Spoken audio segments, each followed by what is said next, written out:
Mesdames et messieurs, bonsoir. Bienvenue dans le 20h de ce 23 novembre. Voici les titres. Le président de la République, Alassane Ouattara, a échangé avec le président de la commission de l'UEMOA, l'Union économique et monétaire ouest-africaine, et avec le président d'Afreximbank. La Banque africaine d'import-export envisage d'accroître ses interventions en Côte d'Ivoire. Et la Côte d'Ivoire présidera le Conseil de sécurité de l'ONU du 1er au 31 décembre prochain. Le ministre des Affaires étrangères, Marcel Amontano, annonce 2 débats de haut niveau pour ce mois de décembre et 3 projets de résolution qui seront en discussion au Conseil de sécurité de l'ONU. La première dame, Dominique Ouattara, présidente de la Fondation Children of Africa, a lancé la campagne de vaccination contre la fièvre typhoïde ce vendredi dans la commune d'Atekoubé. Jusqu'au 5 décembre, 10 000 enfants âgés de 3 à 15 ans seront vaccinés gratuitement dans le district d'Abidjan. Le dossier VDC de ce vendredi est consacré à la césarienne. Ce mode d'accouchement d'exception est de plus en plus pratiqué dans les hôpitaux et autres cliniques. Mais quelles sont les raisons qui poussent les médecins à opter pour cette technique? La césarienne, nécessité vitale ou nouveau business? Réponse dans ce 20h. Soyez la bienvenue sur RTI 1. On commence tout de suite par les rencontres du président de la République, Alassane Ouattara. Il a échangé avec le président de la commission de l'UEMOA, Abdallah Bouraïma. Ils ont évoqué l'avis de l'institution sous-régionale. Le chef de l'État s'est également entretenu avec le président d'Afreximbank. La Banque africaine d'import-export compte accroître ses interventions en Côte d'Ivoire. Le reportage de Mahama Traoré. Le 10 janvier 2019, l'UEMOA, Union économique et monétaire ouest-africaine, fêtera son 25e anniversaire.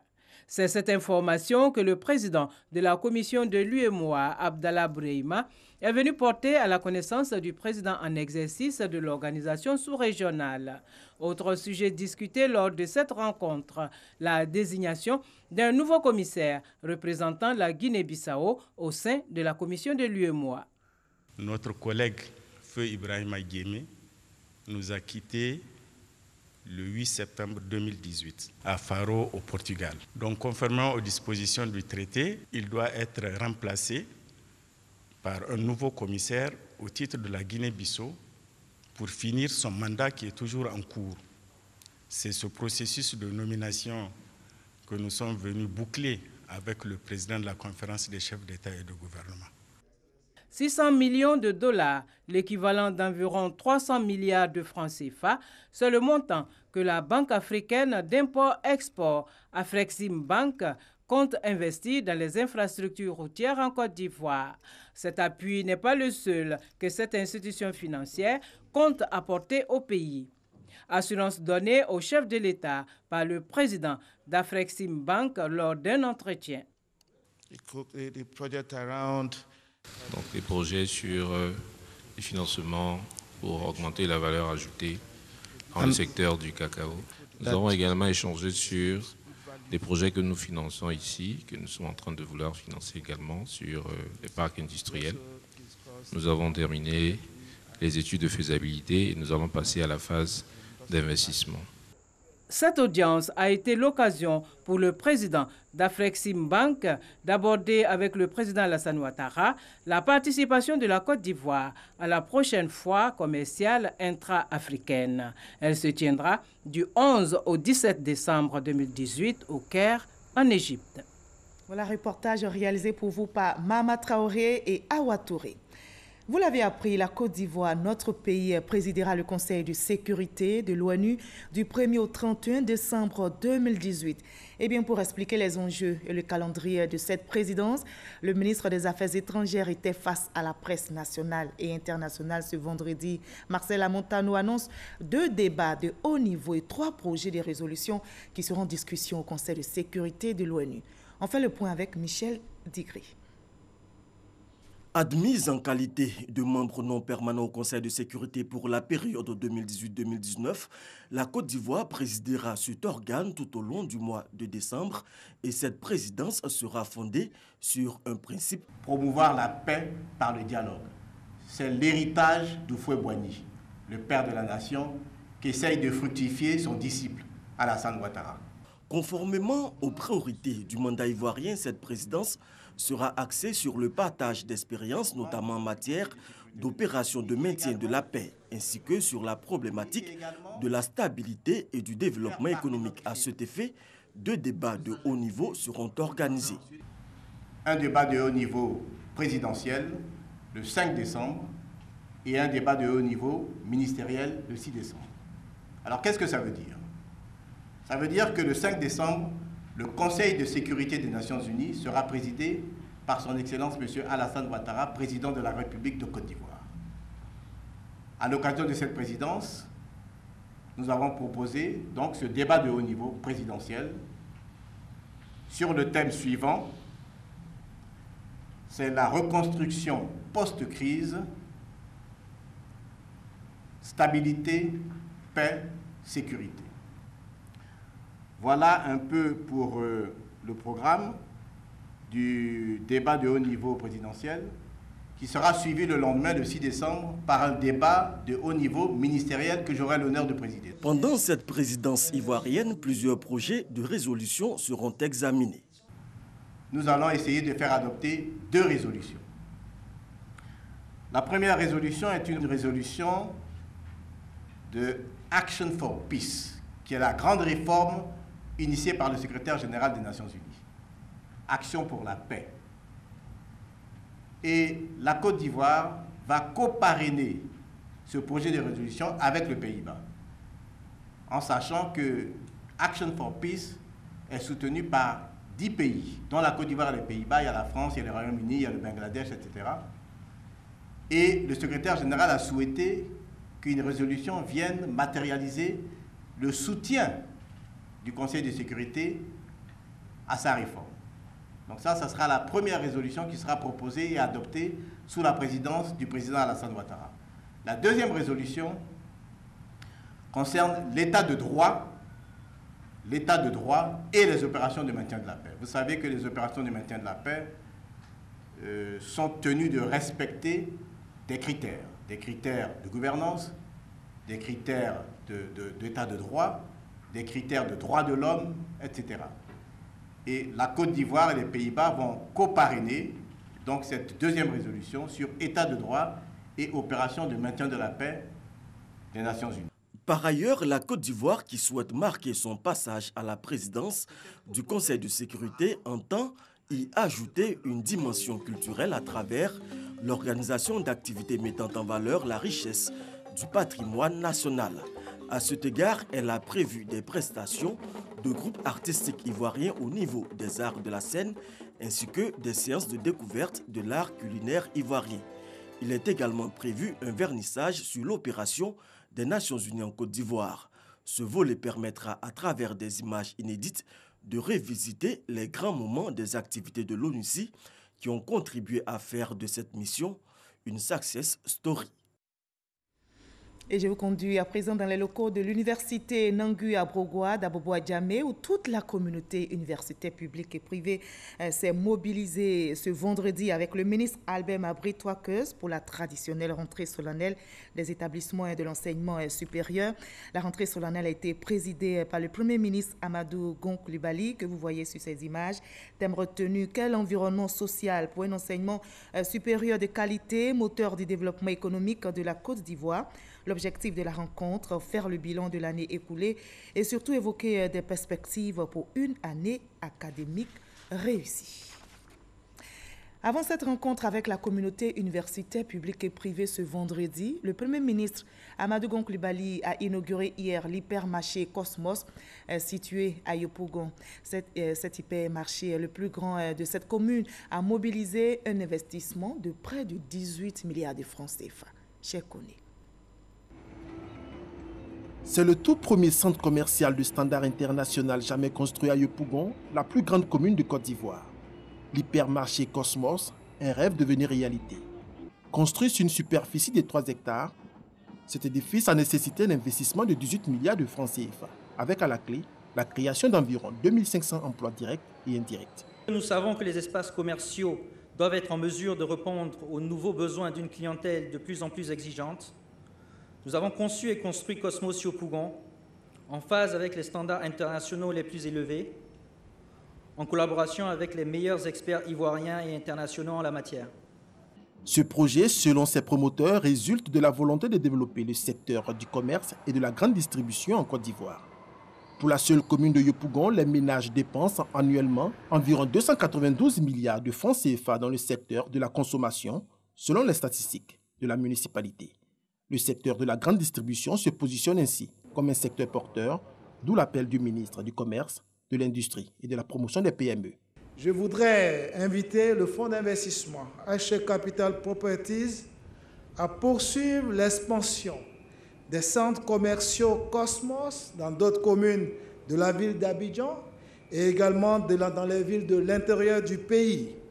Pour le chef du gouvernement, Amadou Gon Coulibaly, le regain de dynamisme dans le secteur de la grande distribution dénote de la confiance des investisseurs étrangers placés dans l'économie ivoirienne. Amadou Gon a rappelé l'objectif du gouvernement qui est de mettre en place une véritable industrie de commerce adossée à des chaînes de distribution nationales et internationales. Les efforts déployés par le gouvernement conformément à cet objectif ont permis la construction de nouveaux centres commerciaux à Marcory, à la Riviera Palmerin, l'installation du premier magasin de M. Bricolage en Côte d'Ivoire, le lancement d'une nouvelle enseigne dénommée Casino Mandarine par le groupe Prosuma, sans oublier l'installation des chaînes comme Citidia qui ambitionnent de couvrir toute l'étendue du territoire national. Aujourd'hui, je me félicite de l'ouverture officielle de Cosmos Yopougon, qui confirme encore le dynamisme au sein du secteur de la grande distribution et constitue un résultat probant de la politique du gouvernement en matière de développement du commerce intérieur. Le Premier ministre a par ailleurs assuré les promoteurs de ces centres commerciaux sur les mécanismes mis en place pour sécuriser leur investissement. Le gouvernement prendra les dispositions nécessaires pour ne pas mettre en péril les importants investissements réalisés dans ce secteur. Je les encourage en retour à valoriser nos produits locaux à travers des partenariats mutuellement avantageux avec les producteurs nationaux et à militer ainsi en faveur du respect du pouvoir d'achat des consommateurs et à la lutte contre la cherté de la vie à travers des prix justes et compétitifs. L'hypermarché Cosmos abrite 60 enseignes commerciales nationales et internationales, des banques, une salle de cinéma et d'autres commerces. Il compte accueillir chaque année un peu plus de 4 millions de visiteurs. Autre bonne nouvelle, cette fois-ci dans le domaine de la santé, 10 000 enfants âgés de 3 à 15 ans seront vaccinés gratuitement contre la fièvre typhoïde. L'initiative est de la Fondation Children of Africa, présidée par la première dame ivoirienne, Mme Dominique Ouattara, a donc lancé la campagne de vaccination ce vendredi dans la commune d'Atekoubé. Jusqu'au 5 décembre, donc, les enfants recevront une dose de vaccin et un déparasitant dans le district d'Abidjan. Viviane Aimé. C'est parti pour 13 jours de vaccination gratuite contre la fièvre typhoïde pour les enfants de 3 à 15 ans, offert par la Fondation Children of Africa de la première dame de Côte d'Ivoire, Dominique Ouattara, qui en a lancé le démarrage ce vendredi 23 novembre dans la commune d'Atekoubé. Cette campagne de vaccination gratuite va durer jusqu'au 5 décembre prochain. Les équipes de vaccination de Children of Africa seront aussi dans les communes de Yopougon, Cocody, Bingerville et Abobo pour vacciner au total 10 000 enfants. Conduisant elle-même sur le terrain cette nouvelle campagne de vaccination organisée par sa fondation, la commune d'Atekoubé, bénéficiaire à plusieurs reprises de ces actes de générosité, a redit sa reconnaissance à Dominique Ouattara. Le chef de terre et doyen du village d'Atekoubé, invoquant sur elle la protection et la bénédiction des ancêtres. Le maire ministre des Sports, Claude Dao-Paulin, accompagné pour la recevoir de son épouse. La petite Beda Fabiola, âgée de 8 ans en classe de CM1, au nom de tous les enfants bénéficiaires de cette campagne de vaccination contre la fièvre typhoïde. Notre maîtresse nous a expliqué comment éviter cette maladie en nous donnant des conseils d'hygiène.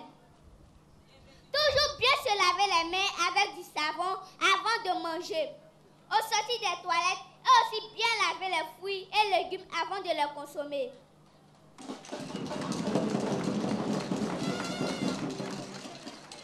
Maman Dominique, à travers la Fondation Children of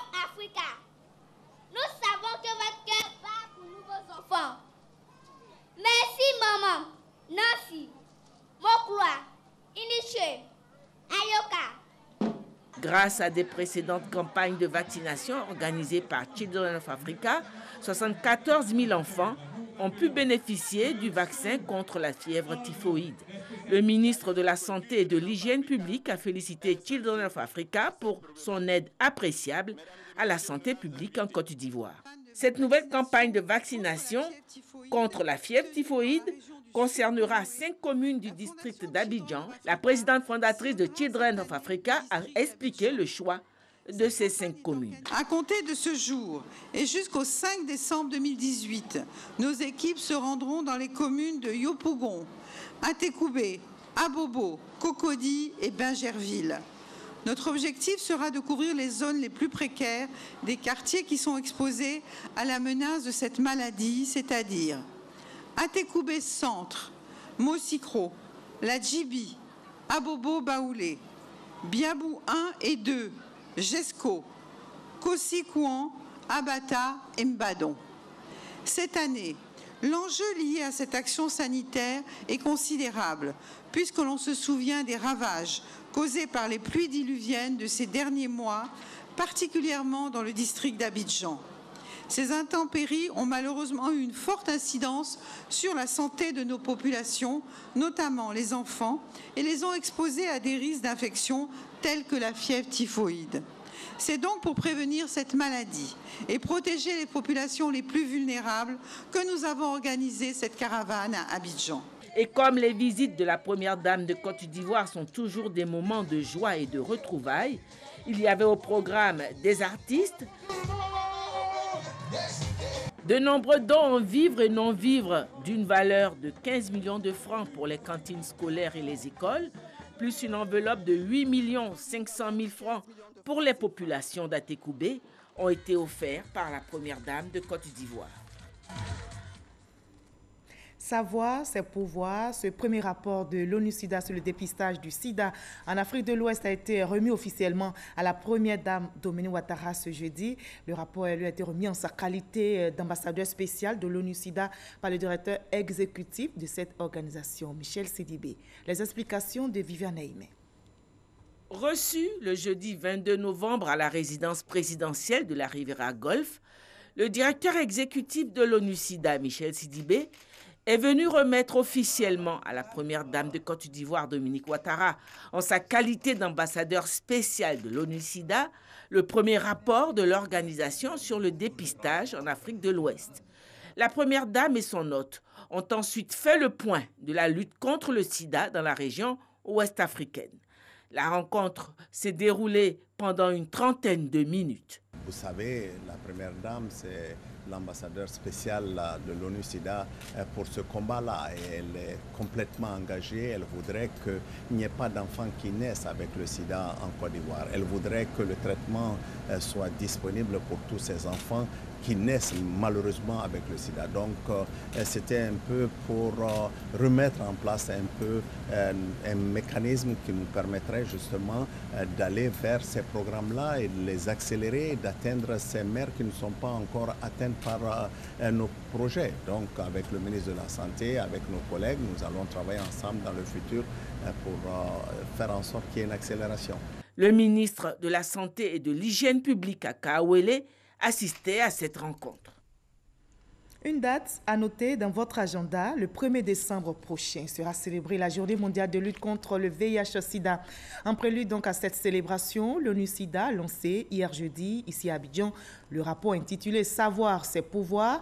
Le rapport met l'accent sur l'importance du dépistage afin de briser le cycle de la transmission et de lutter efficacement contre le VIH-Sida. Selon l'Organisation mondiale de la santé, près de 30 millions de naissances ont eu lieu par césarienne en 2015 à travers le monde, soit une naissance sur 5. Alors comment expliquer la fréquence des accouchements par césarienne dans nos hôpitaux et autres cliniques? Ici en Côte d'Ivoire, quelles sont les raisons qui poussent les médecins à opter pour ce mode d'accouchement d'exception? La césarienne de nos jours, nécessité vitale au business. Élément de réponse dans le dossier vide ici de ce 20h signé Ami Sissoko.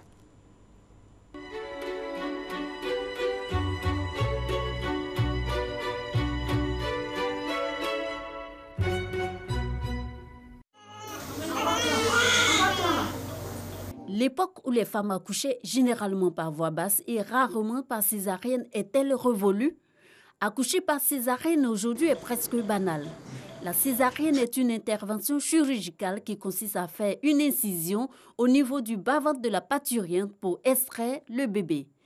Les statistiques de la Direction de l'informatique et de l'information sanitaire du ministère de la Santé et de l'Hygiène publique révèlent un taux de césarienne d'environ 5% dans les établissements publics en Côte d'Ivoire de 2015 à 2017.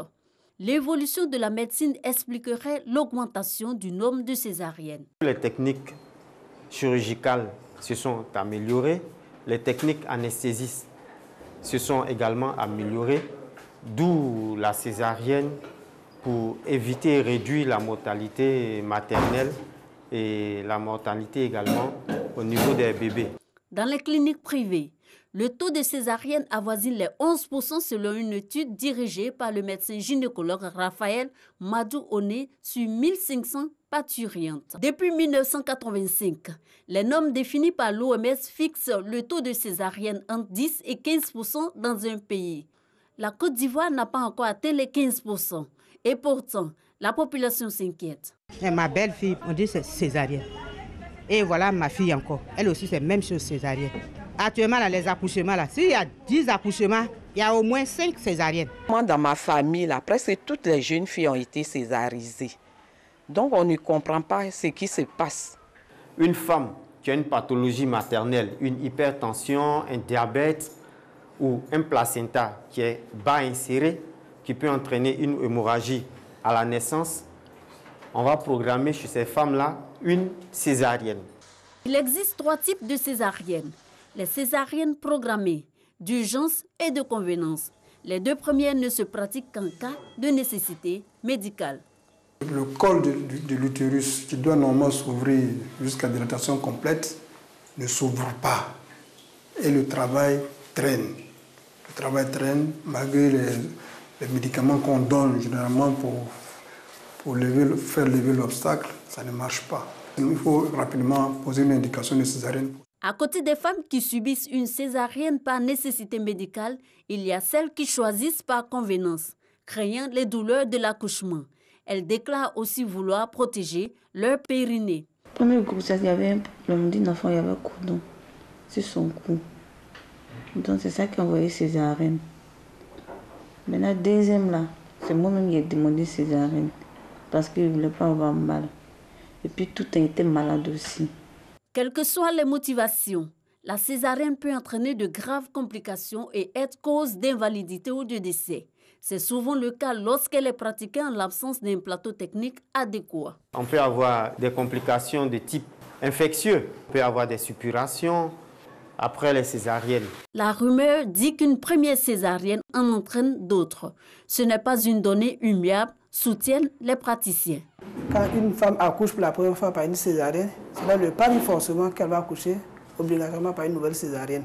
Mais si l'indication est en rapport avec une anomalie du bassin chez la dame, ça dit que la prochaine césarienne, le prochain accouchement va se faire forcément par césarienne. Une femme peut subir de 3 à 5 césariennes suivant son état, mais en respectant un délai d'1 an et demi à 2 ans avant de contracter une autre grossesse. La césarienne obéit donc à des critères, mais ceux-ci ne guident pas toujours le choix des praticiens, révèlent certains témoignages. Je partais dans une clinique. Là-bas, tout allait parfaitement bien. 7 mois après, le docteur me demande de faire une autre échographie. Je fais l'échographie, il me dit il faut que j'accouche par une césarienne. Je dis pourquoi je dois accoucher par une césarienne? Parce qu'il me dit non, parce que l'enfant est abalé de son cordon, donc je suis obligée de passer par une césarienne. J'ai demandé au docteur une autre échographie. Il a refusé. Ce qui m'a choqué, c'est le fait qu'il a été catégorique, quoi. Et je suis allée dans une autre clinique. Là-bas, je fais l'échographie. On me dit mon enfant est bien placé. L'accouchement peut être normal. Voilà. Et le jour de l'accouchement, j'ai accouché par voie basse. Oui, effectivement, j'ai eu ce genre de cas de patiente chez qui une césarienne avait été indiquée. Et lorsqu'elles sont arrivées, elles ont accouché par voie basse. Tout dépend du motif pour lequel la césarienne avait été indiquée. Le coût de la césarienne varie entre 300 000 et 1 million de francs CFA pour 3 à 4 jours d'hospitalisation dans les cliniques privées. Une somme importante, source d'abus. Ma belle-fille est venue pour son accouchement. On arrive au CHU, il n'y a pas place. Quelqu'un qui travaille au CHU, là, qui nous a dit d'aller à la clinique. Il a dit, monsieur, c'est combien? Il dit non, il ne connaît pas. Alors qu'il connaît, puisque le lendemain, je l'ai vu à la clinique. C'est là-bas qu'il travaille aussi. Les médecins s'en défendent. Les honoraires sont les mêmes pour un accouchement et une césarienne. C'est vrai que les gens ont toujours le sentiment que c'est du business, mais ce n'est pas du business parce que les honoraires du médecin sont pratiquement les mêmes. Pour nous, ce serait plus souhaitable que la dame accouche s'il n'y a pas de raison que de vouloir faire. Parce que faire déjà une césarienne, c'est déjà un coût, c'est déjà lui faire exposer à des complications post-opératoires. Je ne pense pas que ce soit pour un médecin, pour une affaire. Pour combien tu vas aller soumettre quelqu'un à ce genre de complications? Le fait est que, dans les hôpitaux publics, un médecin ne perçoit que son salaire, quel que soit le nombre d'interventions pratiquées. En clinique privée, par contre, la césarienne, de même que l'accouchement, rapporte en moyenne 100 000 francs aux praticiens. Dans les hôpitaux publics, la subvention allouée aux kits d'accouchement et de césarienne par l'État est de 5 milliards de francs CFA par an. La valeur d'un kit d'accouchement, 7 600 francs, et pour la césarienne, en moyenne 60 000 francs. Ces kits doivent être fournis gratuitement aux parturientes. J'ai accompagné ma belle-sœur au CHU. On devait lui faire une césarienne. On a dépensé presque 200 000. Parce que tant que tu ne donnes pas l'argent, ton malade n'est pas pris en charge. Et le gouvernement a décidé que la césarienne est gratuite, donc nous sommes dans cette politique-là de la gratuité des soins. Alors, quelquefois, on peut avoir des demandes de produits qui ne font pas partie des produits spéciaux parce que la patiente a un problème particulier.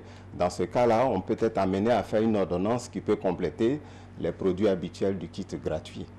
Les kits sont gratuits, mais le personnel médical prétexte des pénuries pour prescrire des ordonnances. En 2013, la disponibilité était autour de 41%. Et actuellement, cette disponibilité elle est supérieure à 80%. Il peut arriver dans tout ce qui est logistique qu'on ait des retards, mais ces retards n'excèdent pas un jour, une semaine. Les problèmes qu'on a en termes de disponibilité effective sur le terrain ne sont pas liés à la disponibilité au niveau central. De 2000 à 2015, selon l'OMS, le taux de naissance par césarienne a presque doublé dans le monde pour atteindre une naissance sur 5 ans. Pourtant, ce taux ne devrait pas dépasser 15% des naissances. Face donc à cette augmentation qualifiée d'épidémie, l'organisation a tiré la sonnette d'alarme et déclaré: la priorité ne devait pas être d'atteindre un taux spécifique, mais de tout mettre en œuvre pour pratiquer une césarienne chez toutes les femmes qui en ont besoin. Nécessité au business, la césarienne ne devrait se faire qu'en cas d'utilité. Voilà la césarienne, nécessité au business. À chacun donc de se faire une idée après ce dossier vide ici réalisé par Ami Sissoko du service Société Grandes Enquêtes de la rédaction. Opération réussie pour l'UCT, l'unité de lutte contre la criminalité transnationale. L'unité vient de mettre la main sur plus de 3 tonnes de produits pharmaceutiques frauduleux. Ces médicaments de qualité inférieure et falsifiés d'une valeur d'environ 160 millions de francs CFA ont été saisis au marché de Roxy à Adjamé. Et ce sont des produits dangereux pour la santé, nous expliquent Ahmed Traoré et Abou Sanogo. La lutte contre les faux médicaments se poursuit dans le district d'Abidjan. 3 tonnes 700 de médicaments pharmaceutiques non enregistrés d'une valeur de près de 160 millions de francs CFA, dissimulés dans 91 cartons saisis. Fruit d'une opération menée par l'unité de lutte contre la criminalité transnationale organisée au marché d'Adjamé Roxy. Ces faux médicaments alimentaient déjà le marché ivoirien. Suite à une information anonyme, mais digne de foi, nous avons procédé à une intervention à l'effet de mettre la main sur des éventuels trafiquants de médicaments de qualité inférieure et falsifiés, c'est-à-dire les faux médicaments. Alors, suite à notre intervention, nous sommes arrivés sur les lieux, aux alentours du marché de Roxy. Alors, nous avons pu mettre la main sur un certain nombre de médicaments. On a ouvert une enquête. Les investigations sont en cours pour mettre la main sur les éventuels contrebandiers. Ces médicaments contrefaits posent de graves problèmes de santé publique, mettant en danger la vie des populations. Si vous avez remarqué, le nombre de personnes qui vivent avec des AVC, des AVC qui ont une insuffisance rénale ou une insuffisance hépatique a sensiblement augmenté. C'est dû à ces médicaments de qualité inférieure et falsifiés. Le secteur pharmaceutique légal enregistre chaque année une perte de 40 à 50 milliards de francs CFA, dont plus de 5 milliards destinés à l'État, dû à l'existence des marchés de rue des médicaments. Les faux médicaments représentent environ 10% du marché pharmaceutique mondial, selon l'Institut international de recherche contre les médicaments contrefaits. En Afrique, près d'un médicament sur 3 est illicite ou contrefait, ce qui fait du continent la région la plus vulnérable du monde au trafic de médicaments du crime organisé. Voilà, avant de refermer ce journal, notez en bref que la Cour suprême a statué sur 43 requêtes sur les 101 transmises par la Commission électorale indépendante et il en ressort que les élections sont annulées à Lakota et à Port-Boué pour ce qui concerne les municipales. Élections également annulées dans le Guémont et dans le Loyibois pour les régionales. Fin de cette édition. Merci à vous tous de votre aimable attention. Je vous retrouve avec le même plaisir demain à la même heure. Très belle soirée sur RTI.